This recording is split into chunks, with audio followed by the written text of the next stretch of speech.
Hello everyone, welcome back to Chemiterian. आज हम class में पढ़ेंगे एरोमेटिसिटी एंड एरोमेटिक कंपाउंड।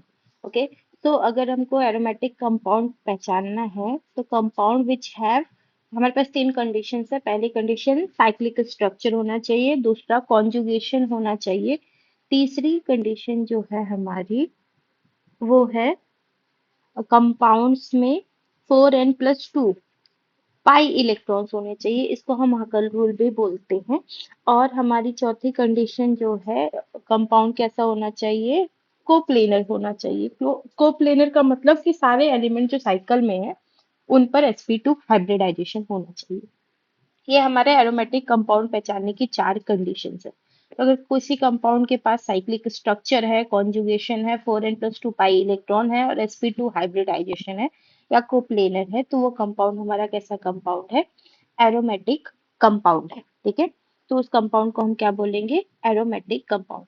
अगर किसी कंपाउंड में 4n+2 जो पाई इलेक्ट्रॉन्स होते हैं वो इक्वल टू 4 का मल्टीपल है।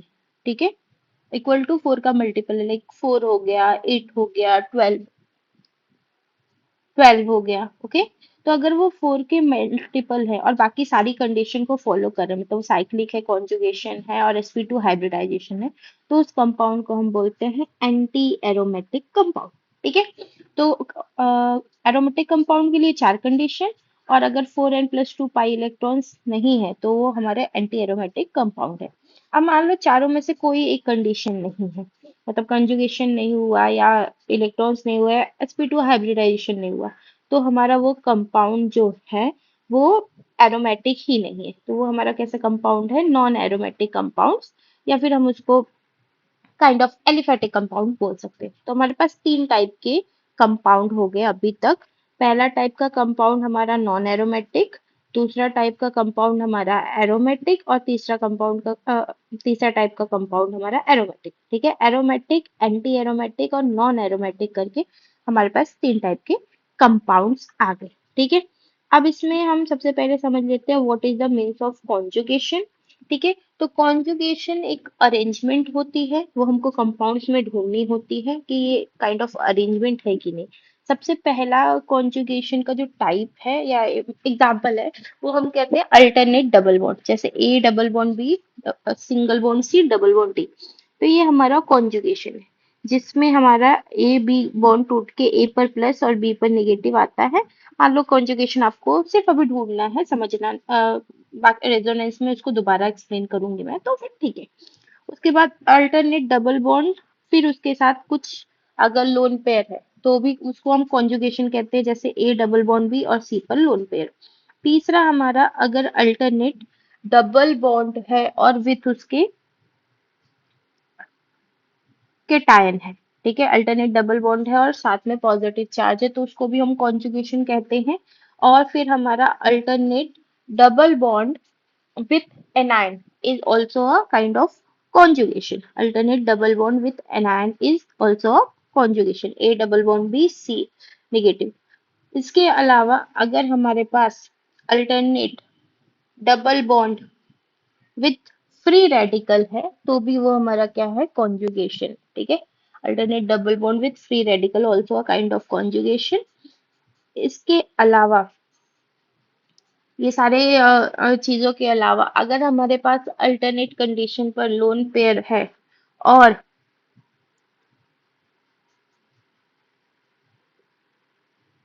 अल्टरनेट कंडीशन पर लोन पेयर है और केटायंस है, ओके, तो भी हमारा क्या होता है, कॉन्जुगेशन होता है। अल्टरनेट कंडीशन पर लोन पेयर और केटायन भी हमारे क्या होते हैं, कॉन्जुगेशन होते हैं। ठीक है, तो ये हमारे कुछ टाइप ऑफ कॉन्जुगेशन है, मतलब आप समझ पाओगे इससे कि हमारा अल्टरनेट पोजीशन पे कुछ होना चाहिए, other double bond, positive charge, lone pair, neutral charge, free radical, kind of that. Okay, इसके बाद कॉन्जुगेशन के बाद जो अगली कंडीशन थी वो था हमारा 4n+2 इलेक्ट्रॉन्स। ठीक है, इसको हम बोलते हैं हकल रूल। तो हकल रूल क्या बोलता है कि किसी भी कंपाउंड में, अगर वो कंपाउंड एरोमेटिक है तो उसमें कितना होना चाहिए, उसमें 4n+2 पाई इलेक्ट्रॉन होने चाहिए। पाई इलेक्ट्रॉन मतलब डबल बॉन्ड वाले इलेक्ट्रॉन होने चाहिए। 4n+2 पाई इलेक्ट्रॉन होने चाहिए, where n is the integer. Okay, n जो है वो कितना क्या हो सकता है, n could be zero, n could be one, n could be two, n could be three. So हमारा कोई भी कंपाउंड अगर एरोमेटिक है तो उसमें 4n+2 पाई इलेक्ट्रॉन्स होने चाहिए अकॉर्डिंग टू हक्कल रूल।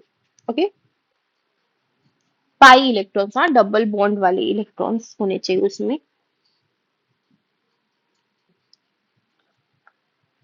जैसे अगर हमने एन की वैल्यू 1 रखी तो हमारे कितने इलेक्ट्रॉन आए, 6 इलेक्ट्रॉन। तो कंपाउंड में 6 पाई इलेक्ट्रॉन है तो वो एरोमेटिक इलेक्ट्रॉन है। अगर हमने एन की वैल्यू 0 रखी तो हमारे कितने आए, 2 इलेक्ट्रॉन आए। तो उसमें कितने पाई इलेक्ट्रॉन होने चाहिए, मिनिमम दो तो होने ही चाहिए। अगर हमने एन की वैल्यू 3 रखी तो हमारे पाई इलेक्ट्रॉन आए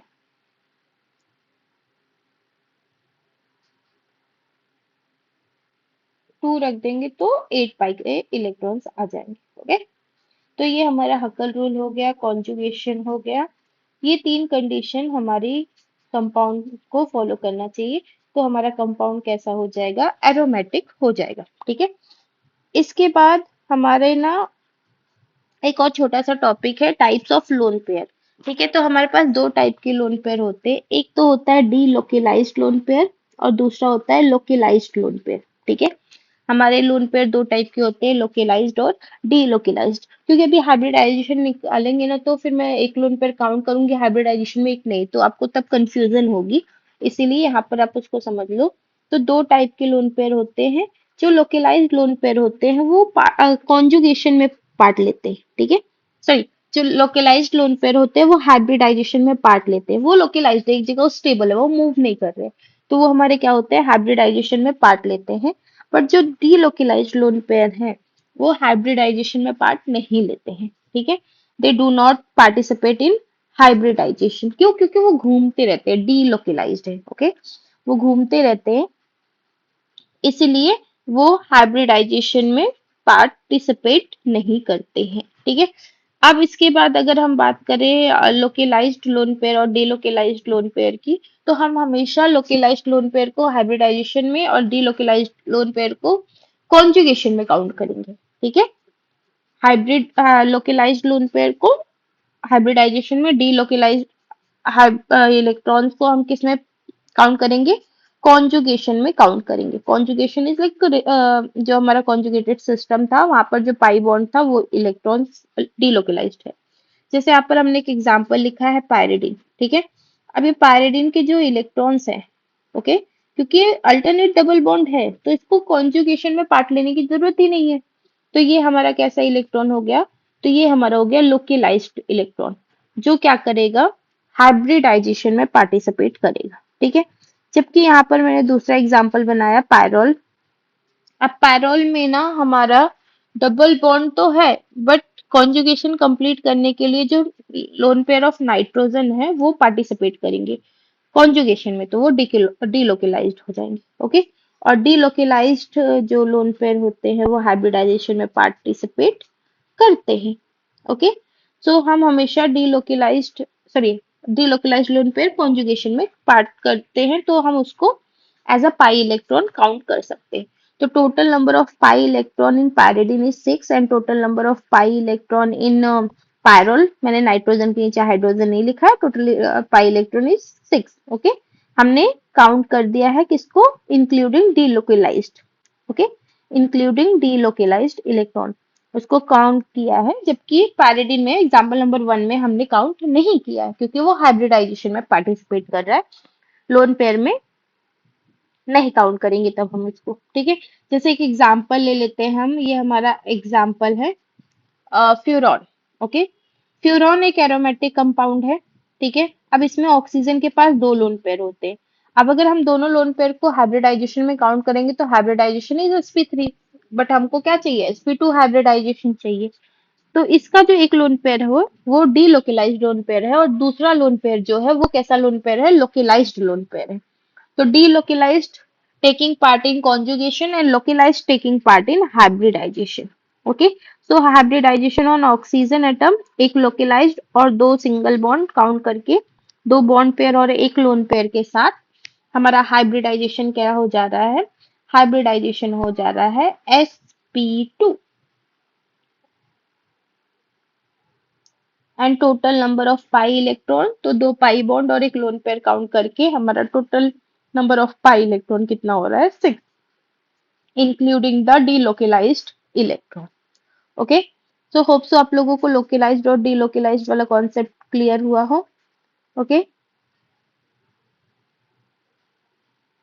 यहाँ तक कुछ कंफ्यूजन?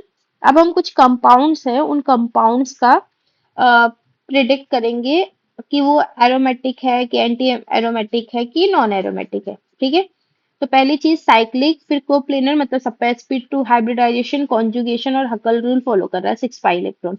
तो कंपाउंड कैसा है? एरोमेटिक। पहला कंपाउंड जो है हमारा, उस कंपाउंड का नाम क्या है? बेंजीन। तो कंपाउंड कैसा है हमारा? एरोमेटिक है। दूसरा कंपाउंड जो है वो साइक्लिक स्ट्रक्चर है, ठीक है, कोप्लेनर नहीं है क्योंकि दो इलेक्ट्रॉन जो हैं वहां पर हाइब्रिडाइजेशन कैसा है? sp3 है, दो कार्बन पर sp3 है, और sp3 टेट्राहेड्रल होता है। तो बाकी सारी चीजें चेक करने की जरूरत नहीं है, कॉन्जुगेशन है। और इसमें क्योंकि कोप्लेनर नहीं है ये, तो हमारा कंपाउंड कैसा हो गया? Non aromatic. Okay, non aromatic and anti aromatic are different. Okay, तो ये हमारा कैसा कंपाउंड हो गया? नॉन एरोमेटिक कंपाउंड हो गया। अगला कंपाउंड जो है उसमें साइक्लिक स्ट्रक्चर है, कॉन्जुगेशन है, कोप्लेनर है और 4 पाई इलेक्ट्रॉन्स है। तो मैंने आपको बताया था कि अगर 4 पाई इलेक्ट्रॉन्स होंगे तो हमारा कंपाउंड कैसा होगा? Anti aromatic. Multiple of 4 become anti aromatic. उसके बाद अगला कंपाउंड साइक्लिक है, कोप्लेनर है और हकल रूल फॉलो कर रहा है, तो इसमें 2 इलेक्ट्रॉन्स है, तो कंपाउंड एरोमेटिक है। साइक्लिक है, उसके बाद कोप्लेनर नहीं है क्योंकि ये वाले कार्बन पर हाइब्रिडाइजेशन sp3 है। ठीक है, और अगर कोप्लेनर नहीं, एक भी कंडीशन फॉलो नहीं हुई, तो उसके बाद हमारा जो कंपाउंड हो जाएगा वो नॉन एरोमेटिक हो जाएगा। तो ये वाला फिफ्थ कंपाउंड भी हमारा कैसा कंपाउंड है? नॉन एरोमेटिक कंपाउंड है। Okay, fifth compound is also a non aromatic compound. Cyclic है, क्लोप्लेनर है और कॉन्जुगेशन है। इलेक्ट्रॉन कितने हैं? 4 इलेक्ट्रॉन है, तो कंपाउंड कैसा है? Anti aromatic. साइक्लिक है, कोप्लेनर है, कॉन्जुगेशन है, 6 इलेक्ट्रॉन है, तो कंपाउंड कैसा है? एरोमेटिक। ओके, और इस कंपाउंड का नाम क्या है? फिनॉल है। इसके बाद अगला कंपाउंड जो हमारा साइक्लिक है, कोप्लेनर है, कॉन्जुगेशन है और 4 इलेक्ट्रॉन है, तो कंपाउंड एंटी एरोमेटिक। कॉन्जुगेशन मतलब positive charge, single bond double bond, single bond double bond, positive charge. Okay, complete conjugation. अब ये हमारा कंपाउंड साइक्लिक है, सेवेंथ वाला कंपाउंड साइक्लिक है। कोप्लेनर नहीं है क्योंकि दो कंपाउंड पर sp3 हाइब्रिडाइजेशन है, तो कोप्लेनर नहीं है। तो मतलब कॉन्जुगेशन भी नहीं है, तो ये हमारा कैसा कंपाउंड हो गया? नॉन एरोमेटिक कंपाउंड हो गया। साइक्लिक है बट इसमें कोप्लेनर नहीं है, एक कार्बन पर sp3 हाइब्रिडाइजेशन है, तो ये हमारा कंपाउंड कैसा हो गया? नॉन एरोमेटिक हो गया। ठीक है, कंपाउंड कैसा हो गया? नॉन एरोमेटिक हो गया। इसके बाद अगला कंपाउंड हमारा साइक्लिक है, कोप्लेनर है, कॉन्जुगेशन है, positive negative charge, double bond negative charge. Okay, 6 electrons हैं, तो ये हमारा कंपाउंड एरोमेटिक है। नेगेटिव चार्ज के 2 इलेक्ट्रॉन काउंट करते हैं। अब देखो, यहाँ पर 2 रिंग है, ठीक है, आप एक भी रिंग को देख के काम कर सकते हो। तो एक रिंग भी अगर एरोमेटिक है तो कंपाउंड एरोमेटिक है, इंटायर बेसिकली पूरा कंपाउंड एरोमेटिक है। तो यहाँ 6 इलेक्ट्रॉन है, तो कंपाउंड हमारा कैसा है?